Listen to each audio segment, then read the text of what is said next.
everybody, welcome back again with Miss Olin in deeply explanation about the last topic, that is singular verb. Halo semuanya, selamat bertemu kembali dengan Miss Olin di kelas online Golden English for Communication dari LKP House of Learning Pringsewu ya.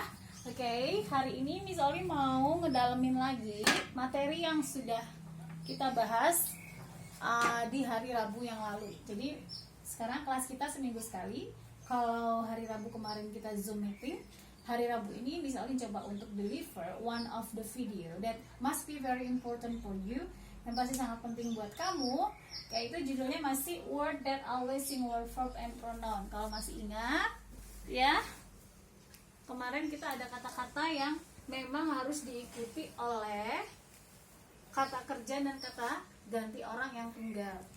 Ada any, contohnya anybody ya, anything, anyone ya. Kemudian ada some, somebody, something, someone, begitu. Kemudian ada no juga sama, nobody, no one,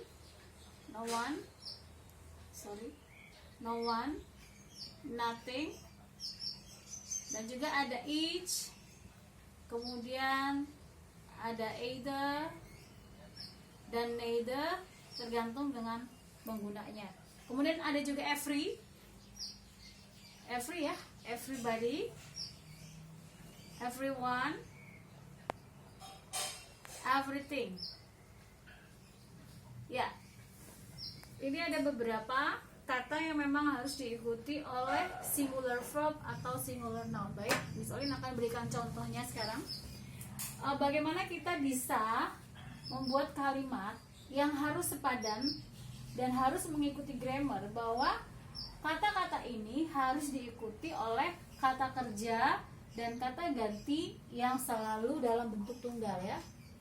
Jadi harus selalu dalam bentuk tunggal. Oke, kita mulai.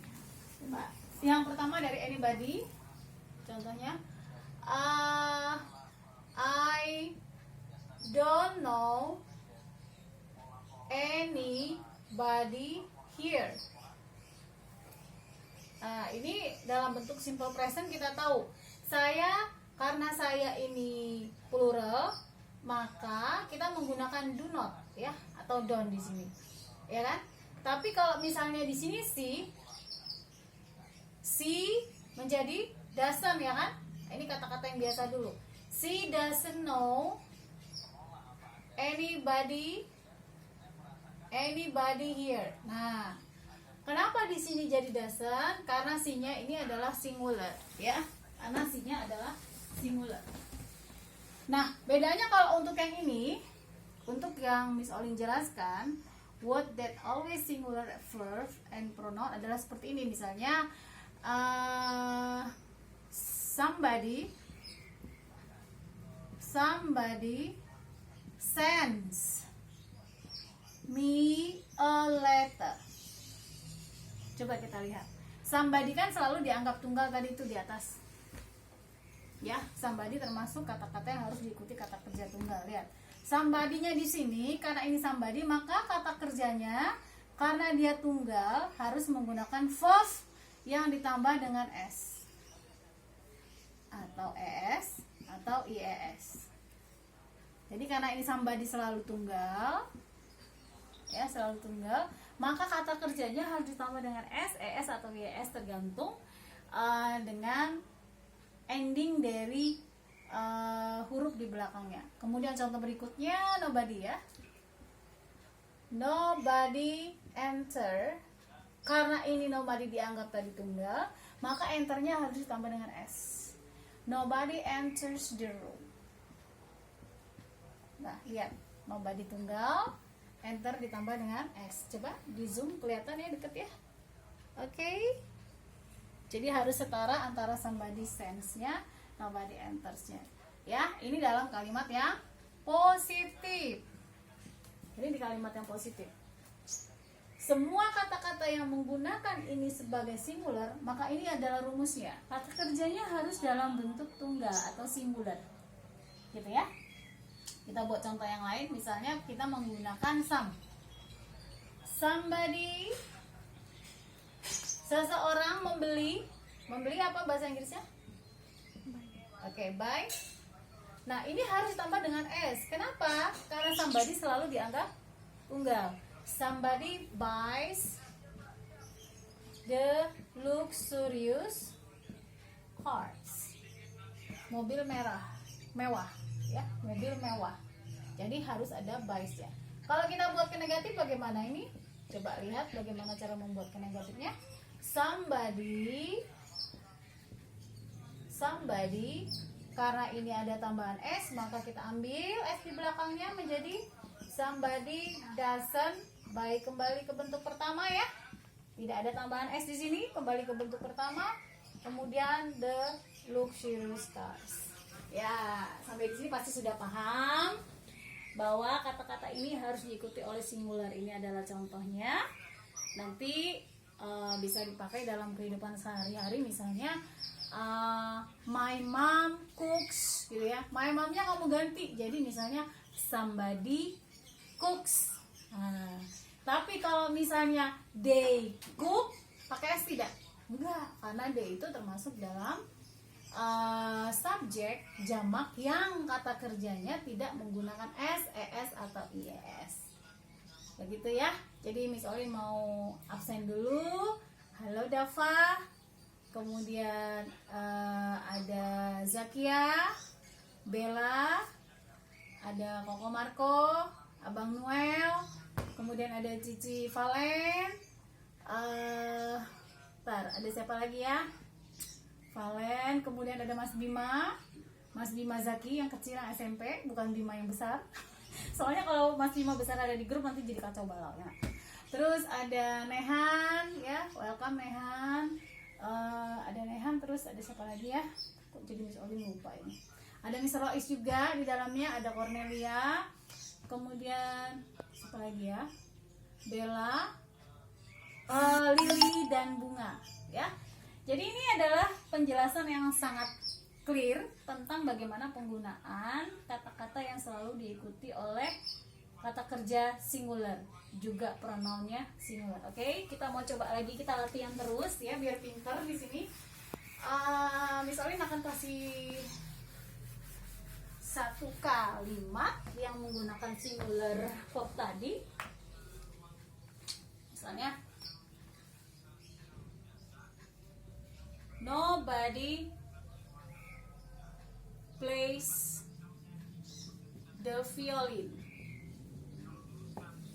Ya, nobody plays the violin. Tidak ada seorang pun yang memainkan violin apa?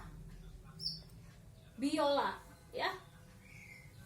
Ini kita menggunakan s di belakangnya karena nobody ini singular atau kita sebut tunggal. So bagaimana nih kalau kita change nobody-nya jadi they? They play without s, tanpa s. Jadi they play the violin. Jadi kelihatan sekali perbedaannya. Kalau kita menggunakan subjek plural maka tidak ada tambahan s, ya. Jadi kalau nobody itu udah pasti tunggal. Nobody, somebody, anybody, it's, dan seterusnya. Oke? Ini sebenarnya adalah salah satu dari materi yang sangat penting sebagai dasar kamu nanti untuk masuk ke, bisa lihat ya, bisa jelas di sini ada TOEFL Preparation Guide, Test of English as a Foreign Language yang dibuat oleh Cliff. Ini bukan dari Indonesia tapi dari John Brown University dari Cambridge, ya. So in English for communication, we are not just speaking, not just communicating, but we are also learning a lot about the grammar in use. Jadi kita belajar juga grammar yang digunakan gitu loh. Grammar yang digunakan dalam percakapan. Apalagi nanti kalau kita masuk ke sekolah-sekolah formal seperti kedokteran ya. jurusan-jurusan lain, komunikasi, hubungan internasional, kesehatan, ekonomi, bisnis, itu bahasa Inggris is number one sekali. Jadi buat anak-anak semua yang ada di rumah, yang stay di rumah, tetap buka-buka bahasa Inggrisnya. We never know when Corona will be end, but we have to be sure about our ability. Kita harus prepare selalu dengan kemampuan kita, ya. Please use your time wisely. Pakailah waktu kamu dengan sangat bijaksana, ya. In one day you have 24 hours, right? Dalam satu hari kamu punya 24 jam. So you can count how many times or how much time you use for increasing your skill. Berapa waktu yang kamu butuhkan untuk kamu bisa meningkatkan kemampuan kamu, keterampilan kamu dari 24 hour itu. Jadi dari 24 jam itu kamu ngapain aja? Except of course doing your school task. Selain pasti juga kamu mengerjakan tugas sekolah. Oke? Jadi thank you for all. Terima kasih buat semuanya. Topik kita hari ini, what that always takes singular verb. Nanti Miss Olin akan foto beberapa latihannya. Kamu kerjakan, gak usah dikumpul, ya. Tapi Miss Olin cuma minta satu. Kamu kirimin deh video kamu ngomong bahasa Inggris, ngomongin apa aja boleh deh. You can talk about your dreaming, you can talk about Corona, you can talk about your someone special, okay? Yeah, okay everybody. Thank you for watching. See you, goodbye.